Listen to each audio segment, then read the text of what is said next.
satışlar görebiliyor musun sen evlerde? Çıkıyor bunları yani. Ben Yusuf'a söyleyeceğim, Yusuf bana söyleyecek ama. Faiz ekonomiyi ifsad eden bir olgu. Hatırlarsınız eskiden simyacılık diye bir uğraş vardı. Bu uğraş taşları altına çevirme ya da diğer maddeleri altına çevirme uğraşıydı. Hatta şu meşhur Karun'un mesleğinin, kabiliyetinin de simyacılık olduğu söylenir. Bu simyacılık faaliyetinin bir benzeridir faizcilik. İşte parayı daha fazla bir paraya çevirme işi. Ekonomiyi böylece ifsad eder. Ekonomideki değerlerin aşılmasına ve kendi lehine dağılımın bozulmasına neden olur. Bütün hukuk sistemlerinde, dinlerde ve seküler hukuk sistemlerinde faizcilik yasaklı bir faaliyettir. Bunu istisnai olarak bankaların yapmasına izin verilmiştir diyebiliriz.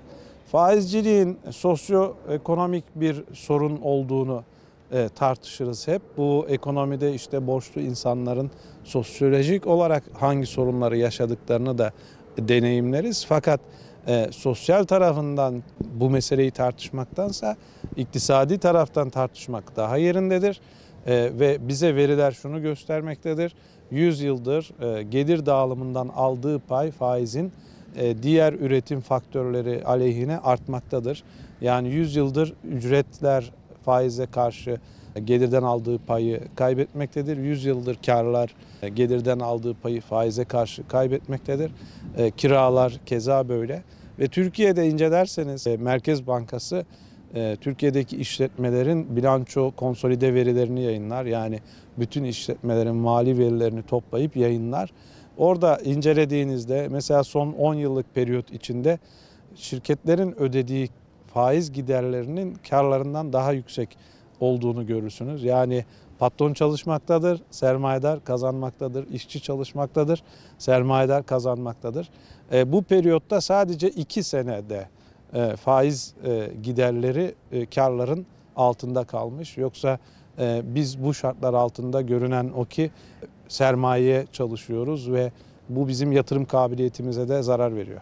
İslam ekonomisi var olan ekonomidir. Yani İslam ekonomisi gelecek bir şey değil. Allah onu böyle yaratmış ve bırakmıştır. Biz faizcilikle aslında İslam ekonomisini ifsad ediyoruz. Kumarla İslam ekonomisini ifsad ediyoruz. Zannediliyor ki faizsiz bir ekonomi olamaz. Aslında ekonomi faizsizdir. Faizli olan tek şey neredeyse mevduattır. Bunun böyle anlaşılması lazım öncelikle.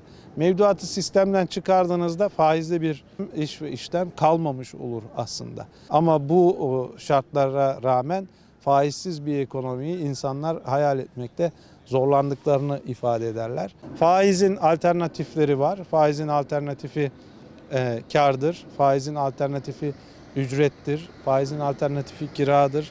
Ve faiz bunların aleyhine örgütlenen bir unsurdur. İşte yeni kanunlar ortaya çıkarmak için icat edilmiştir diye anlaşılabilir. Burada borç ilişkilerini yorumlarken biraz sıkıntılarımız var. Mesela borcu karzahsen şeklinde veriyoruz. Birçok durumda işte bir yakınımız bizden borç istediğinde onu karzahsen olarak verebiliyoruz. Ama tutup da bir işletme bizden karzahsen isteyemez. Burası çok yanlış anlaşılıyor. Tutup da bir işletme bizden ortak olmamızı, o yatırımının parçası olmamızı istemelidir. Eğer karlı bir işletme ise biz de bunu tercih edeceğiz ve o yatırımın en azından o ürünün bir parçasının, büyük işletmenin bir parçasının biz de paydaşı olacağız ve elde ettiği karlılıktan hakkımızı alacağız. Ben şöyle ifade ediyorum. İslam ekonomisi haklıya hakkını tevdi etme işidir. Tabii şöyle bir sorunumuz var. Toplum olarak bunu akademik olarak bulguladığımı da söylemek isterim. Türkiye Faizsiz Finansal Okuryazarlık raporunda bunu yayınladım. Biz faiz almayla verme arasında bir fark olduğunu değerlendirebiliyoruz. Mesela faiz almaya %60-70 oranında karşıyken faiz vermeye 50-60 oranında karşıyız. Yani orada 10 puanlık bir kayıp oluyor. Aslında ikisi de aynı eylemdir. Türkiye'nin sermayenin yönetimi bakımından sorunları var. Bu sorunlarda toplumun o farkı ayırt etmesinin dahi önüne geçiyor. Faizli bir ekonomi hayal edilemez. Ekonomi denilen şeyin kendisi faizsizdir ve mevduatı modelden çıkardığınızda büyük oranda faizsiz bir ekonomi kalır. Tabii şu da sorulabilir, o kadar kolaydıysa çıkaralım. Ama onu da para sistemiyle tartışmamız gerekir. Bugünkü para sistemi de kusurlu görülebilir ki tarihte hiç bu kadar kusurlu bir para sistemi var olmamıştı. Bir başka kusurumuz da enflasyonun ne olduğunu anlamakla ilgili olabilir. Enflasyonu bir kader olarak yorumlamak bugün çok zordur bu para sistemi nedeniyle. Bu elle yapılan bir enflasyondur. Ve fakat ne yazık ki fıkıh alimleri bu enflasyonun belki anlamakta dahi zorlandıkları nasıl neşet ettiğini, bu enflasyonun faizi meşrulaştırdığını düşünmektedir. Bence en büyük handikap burasıdır. Faizle enflasyon ilişkisi kurmak kapitalist bir tuzaktır. Kapitalizmin amacı tekelleşmektir. Bunu Schumpeter ifade eder. Önemli bir iktisatçıdır iktisat tarihinde. Kapitalizmin amacının tekelleşmek olduğunu ifade eder. İşte bu faiz kapitalisti tekelleştirme unsurudur. O sürekli kendi lehine ekonomik dağılımdan payını arttırarak tekel olmak arzusundadır. İşte İslam ekonomisi de buna karşıdır. Bunu kırmak ister. Böyle tekelleşmelerin hakim olduğu bir ekonomik modeli İslam ekonomisi içinde değerlendiremeyiz. Diğer yönüyle sosyal devlet olgusu da kapitalist bir olgudur. Türkiye de buraya doğru gidiyor. Burada ben bir tehlike olduğunu düşünüyorum. Çünkü sosyal devlet kendi başarısı kendini yok eden bir olgudur.